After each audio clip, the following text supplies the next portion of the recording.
यानी ख्वाहिश नफसानी पूरा करने के लिए औरतों को छोड़कर मर्दों के पास आते हो। हकीकत यह है कि तुम लोग हद से निकल जाने वाले हो।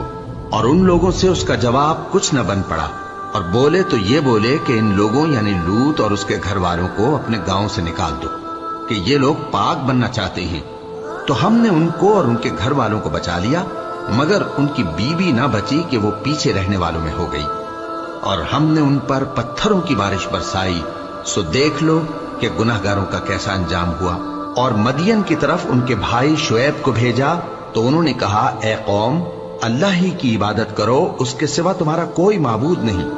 तुम्हारे पास तुम्हारे परवरदिगार की तरफ से निशानी आ चुकी है, तो तुम नाप और तोल पूरी किया करो और लोगों को चीजें कम न दिया करो, और जमीन में इस्लाह के बाद खराबी न करो।